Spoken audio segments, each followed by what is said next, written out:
This is World of Africa on WION World is One. This week, we focus on two nations whose presidents have held a huge grip on power despite their old age, Cameroon and Côte d'Ivoire, or Ivory Coast. Welcome to the show.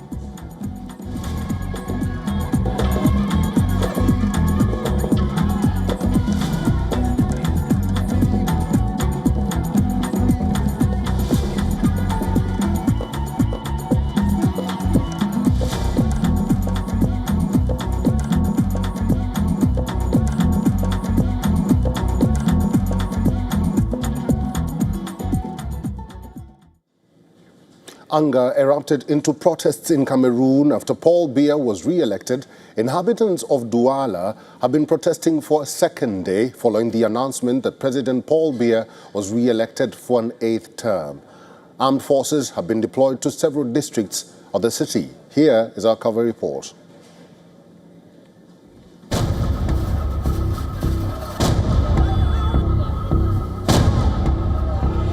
Chaos, confusion, and anger.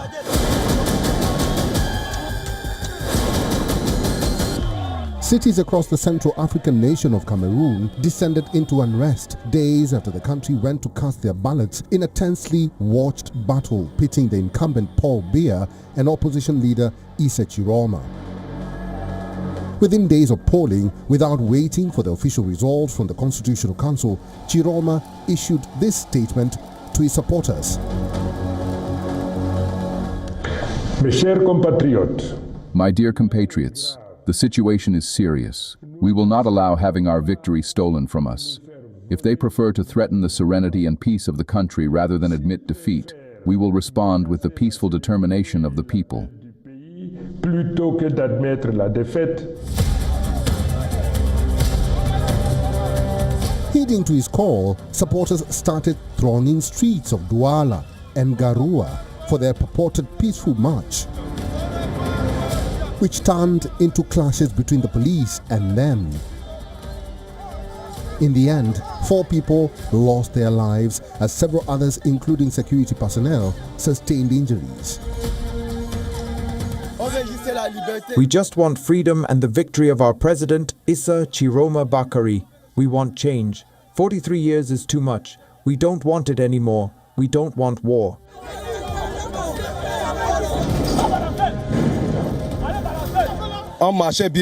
We were marching peacefully and had almost reached Shell New Bell when they started firing tear gas at us.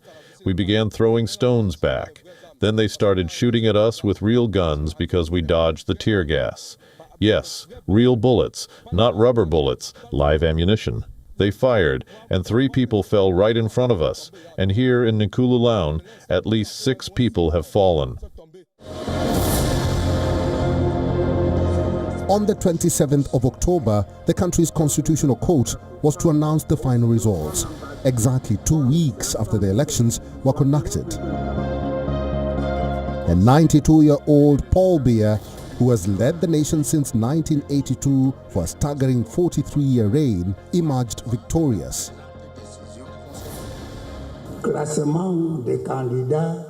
Ranking of candidates based on the votes obtained. First, Paul Biya. Votes obtained 2,474,179 or 53.66%. Second, Issa Tchiroma. 1,622,334 or 35.19%. Thus, proclaimed as elected President of the Republic, having obtained the majority of the votes cast, is the candidate Paul Biya.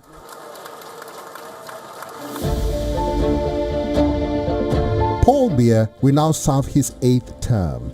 Cameroon's 2nd president since independence from France in 1960, Biya has ruled with an iron fist, personally appointing and dismissing key officials and ruthlessly repressing all political and armed opposition. Despite frequent absences and consistent rumors about fragile health, he has succeeded in holding onto power through social upheaval, economic disparity, and separatist violence.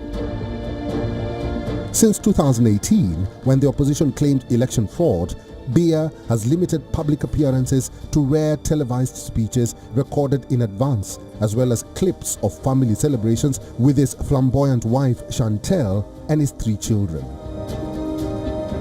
Rival candidate and former government minister Issa Tchiroma, who came second with 35.2%, had claimed victory against the incumbent 2 days after the October 12th election and called for demonstrations. Since last week, supporters of Issa Tchiroma, who according to his own tally won 54.8% of the votes against 31.3% for Biya, have taken to the streets to defend his claimed victory. Most analysts expected Biya, the world's oldest serving head of state, to secure another 7-year term in a system that critics say has been increasingly rigged. Time will tell if Tchiroma will dispute the election result or what could happen to quell political dissent in years to come. Africa Bureau, WION, World is One.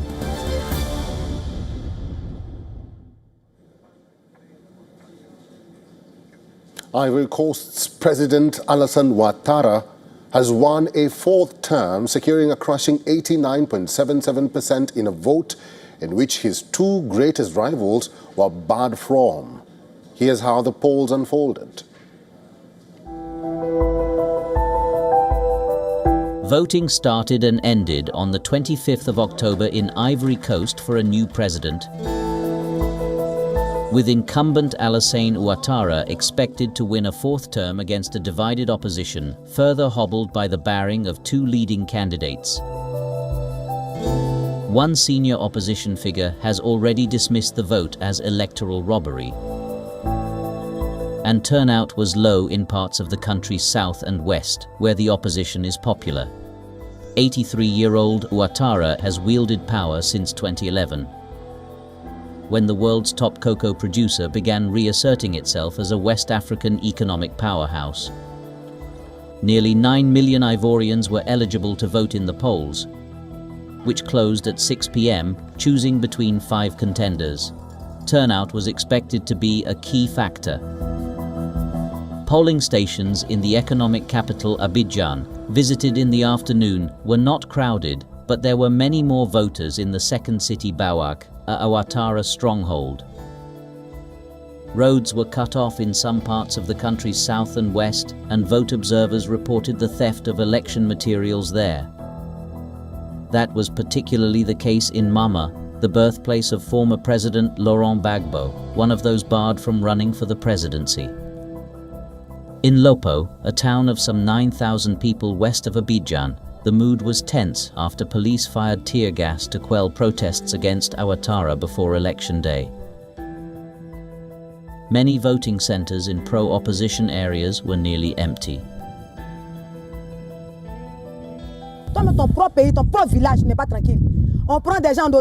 Even in your own country, your own village, you can't feel safe. They take people hostage. Right now, they've taken people who work at the police station there. We don't know what they've done. We're really tired of this country. Enough is enough. He has to leave. We can't even eat. They've taken our brothers. They're in prison, and we don't even know why. That's why we're really tired. A 4th term, we don't want it. Here in Lopo, we have decided that there will be no election. They came and tear-gassed us, but nevertheless we stand by our decision and there will be no election here. Ivory Coast's former First Lady, Simone Gbagbo, announced she would run for president, vowing to build a new and improved version of the West African nation.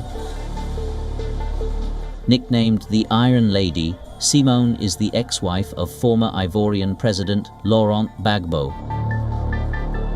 the first former head of state to face trial for crimes against humanity at the International Criminal Court. The tribunal in The Hague subsequently acquitted him.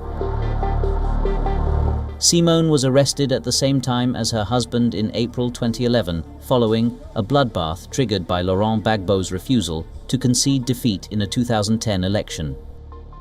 Pitting Gbagbo against longtime rival Alassane Ouattara, that crisis left some 3,000 people dead. In 2015, Simone Bagbo was sentenced to 20 years jail on charges of undermining state security before benefiting from an amnesty law in the name of national reconciliation in 2018.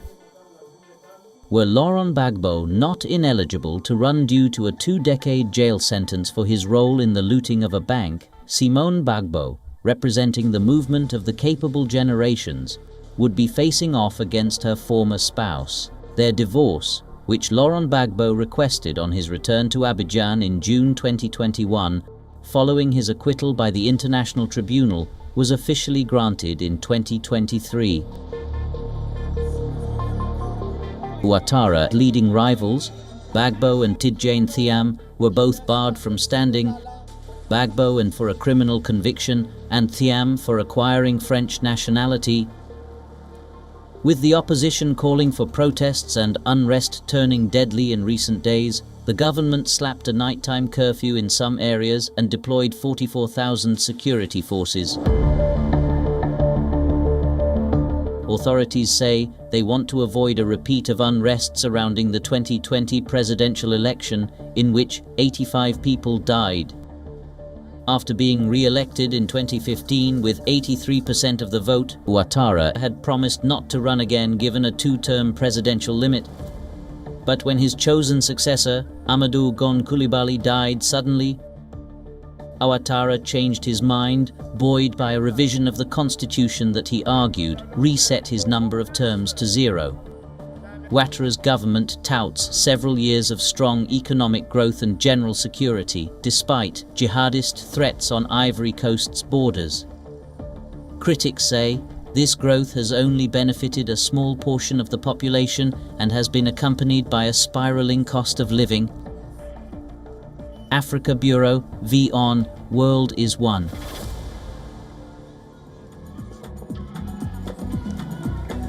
When Tanzanians head to the polls on the 29th of October, few expect real suspense.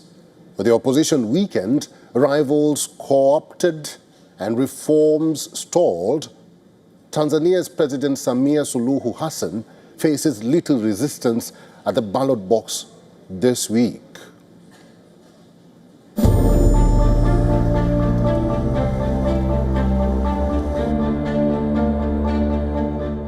With no heavyweight opposition candidates cleared to compete in Wednesday's election, many Tanzanians feel the vote is less like a contest and more like a coronation for President Samia Suluhu Hassan as she faces her first presidential election. The 65-year-old became the East African nation's first female head of state after the death in 2021 of sitting President John Magufuli. He was admired on the one hand for his no-nonsense drive to stamp out corruption, but criticized on the other for his authoritarian clampdown on dissent and controversial attitude towards the COVID pandemic. President Samia, who had been vice president, seemed like a breath of fresh air, and with her warmer and friendlier style, she initiated reforms that seemed to represent a radical departure from her predecessor's policies. Her 4 R's policy: reconciliation, resilience, reform, and rebuilding, reopened Tanzania to foreign investors, restored donor relations, and mollified the International Monetary Fund and World Bank. Wito wangu kwenu ndugu zangu wananchi. My call to you, my fellow citizens, is for all of you to go and cast your votes. Since we started the campaigns, the grounds have been packed. We have come in great numbers. However, these numbers will have no meaning if we do not translate them into votes in the ballot boxes. Let us fill the grounds, but also ensure the ballot boxes are filled. Let us participate in the election without any fear, because the security and defense forces of Tanzania are ready and are working to ensure the safety of the country and its citizens before, during, and even after the election. But over the last 2 years or so, the political space has drastically shrunk, and the targeting of government critics and opposition voices is said to be more ruthless now than it ever was under Magufuli, with regular abductions and killings now reported. Samia's CCM has won every election since the reintroduction of multi-party democracy in 1992, but the campaigns are usually vibrant with robust debate between the rival parties. While the Electoral Commission has cleared 17 presidential candidates to stand this time, the main opposition party, Chadema, is barred with its leader, Tundu Lissu, currently on trial for treason. He had been calling for electoral reforms before his arrest in April, and the party is now urging its supporters to boycott the poll. His deputy, John Heche, was also arrested last week and claimed just before his detention that President Samia's so-called reforms were hollow. This is in stark contrast to the buzzing campaign on Tanzania's semi-autonomous archipelago of Zanzibar, from where President Samia originally hails. The islanders elect their own regional president, and incumbent Hussein Mwinyi of the CCM is seeking another term but faces stiff competition from ACT Wazalendo's Othman Masoud, who has been serving as his deputy in a unity administration. Therefore, there are a number of concerns because the process itself is very opaque, no transparency whatsoever. The rules have been bent, the rules have been encroached. Everything is there. It's just very sad that, the Electoral Commission, ruling party, could do something which is a blatant violation of the law. On the campaign trail on the mainland, President Samia has capitalized on the initial praise she received for her motherly approach, seeking to govern through dialogue rather than decree. This earned her the nickname Mama Samia. And at her rallies, she has been promising to bring widespread development through better infrastructure, health, and education. Many women, especially those in rural communities, see her as a stabilizing force. Whoever will win presidential seat, they should focus more in investing in youth. We are the future, so the next government should invest more in us, even by providing us with job opportunities and even loans as capital for businesses. It is believed that Magufuli refused to take orders from the Mtandao, preferring to stick to his own anti-corruption agenda. Analysts warn that such detachment, especially among young people, could hollow out Tanzania's democracy further and create problems down the road for President Samia should there not be a big turnout and if protests kick off. Africa Bureau, WION, World is One.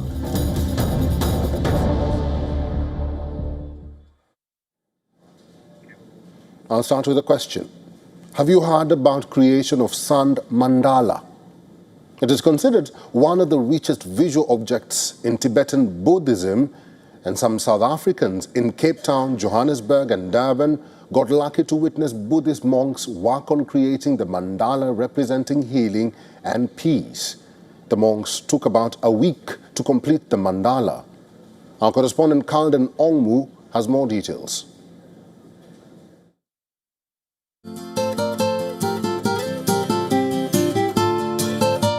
One grain of sand at a time.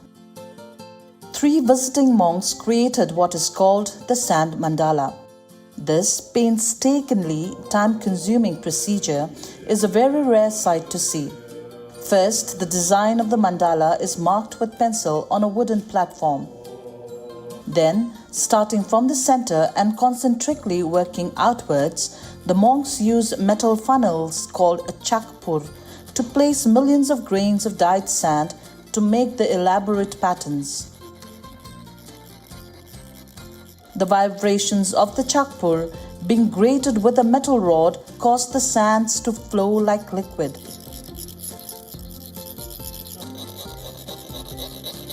But what does the sand mandala represent? We spoke to one of the monks. Sand mandala is in Sanskrit word. If I translate in very simple way, circle. It represents that the entire universe in perfect harmony, and it shows that secret space with the palace in the center where the medicine Buddhas live it here. So we dedicate this mandala to the medicine Buddha. So medicine Buddhas bring us healing, protection, and peace of mind, and guide to the enlightened. Yeah. According to Buddhist scripture, mandalas constructed from sand transmit positive energies to the environment and to the people who view them. They are believed to effect purification and healing, and this is what exactly many in the room felt. Really all having a wish for world peace, for harmony, which we see in the beautiful mandala, and the patience and persistence watching this being done over a whole week. I think it's something we can learn from, but it's something that transcends language, this beautiful creation. All the color pattern, every detail and design in the mandala is taught and memorized according to the scripture. However, as beautiful as the mandala might seem, after completion and a week of hard work, the monks immediately begin dissolution ceremony where they slowly destroy the mandala with a paintbrush. After a week of very careful work and very short display, then after we do the dissolution part. So this is very important because Buddha said we let go the attachment. In life, nothing lasts forever. And this is exactly what the creation and dissolution of sand mandala reminds us of. The destruction of the mandala serves as a reminder of the impermanence of life. The creation of sand mandala might be practiced within Tibetan Buddhism, but the process of making the mandala is a form of meditation and act of faith in itself, practiced by many around the world. Many visitors here at the Origin Center believe that currently the world is going through tough times, and the construction of sand mandala reminds us to just pause, heal, slow down and reflect. This is Golden Omo from Johannesburg, South Africa for WION World is One. A group of Nubian women in Kenya's largest informal settlement is using hydroponics and circular gardening to revive traditional vegetables. They say the project is helping them reclaim a sense of identity and provide for their families. Here's their story from Nairobi.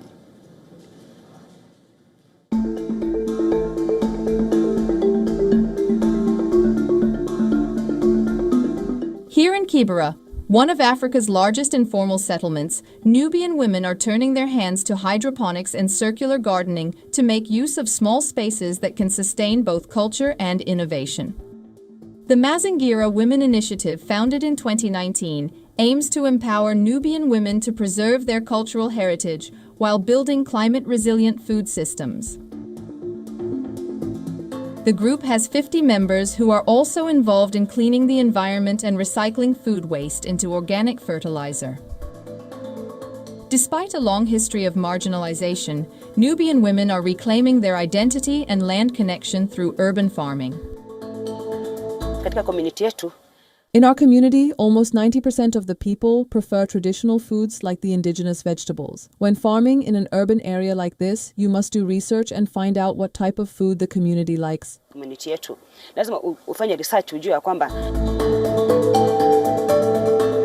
As a result, there is a ready market for traditional vegetables such as nyagwa, bamia, and mulkia.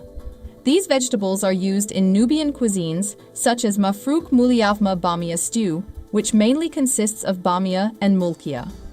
In Nubian cuisine, gurusa, a soft fermented pancake made from wheat and maize flours, is traditionally eaten with vegetable stews like bamia and mulkia.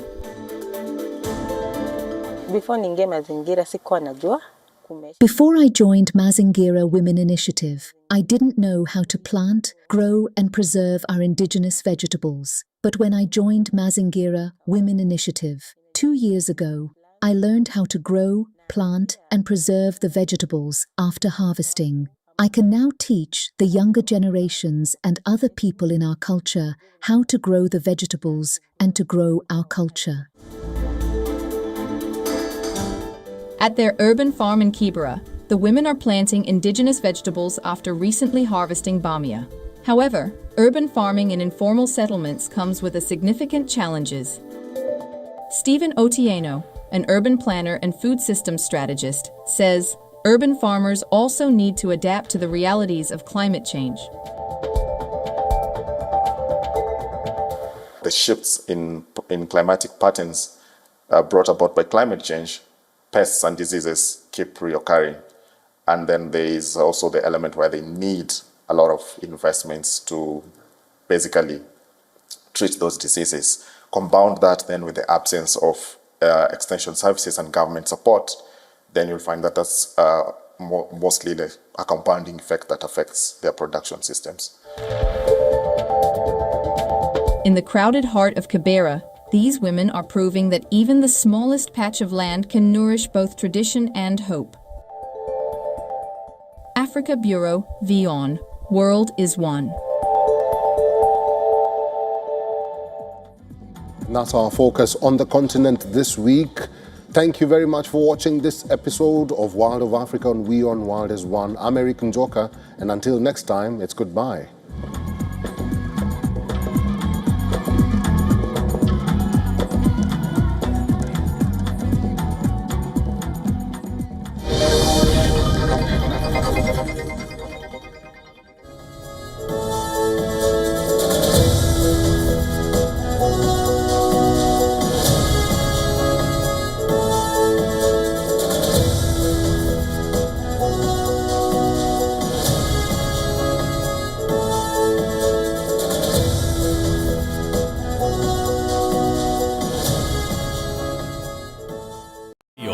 India's Global Voice, the channel that brings you the biggest stories from across the world through India's lens.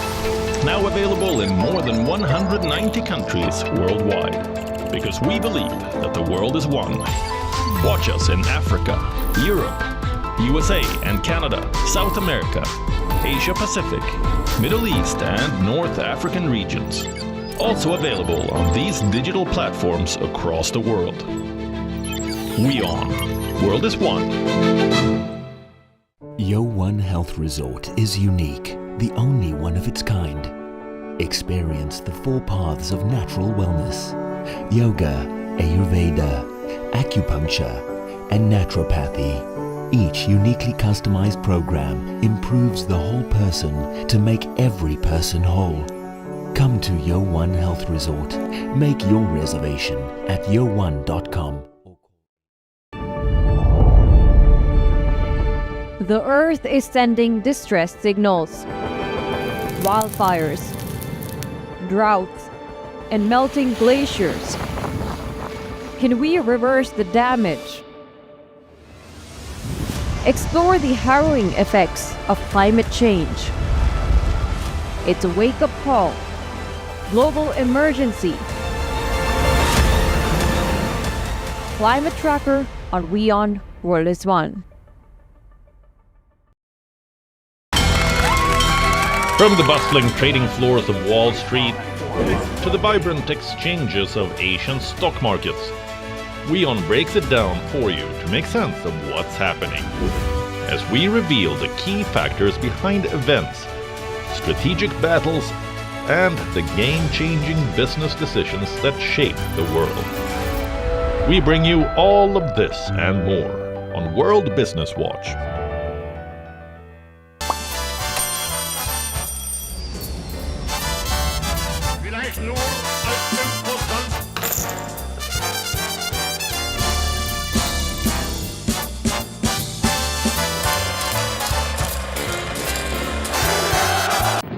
Rashtriya Swayamsevak Sangh. To some, it's an extreme ideology. To others, it's the very soul of India. To some, it's rebellion. To others, it's a principle of nation building. Coming soon to challenge perceptions in RSS Centenary Year, Kesariya at 100.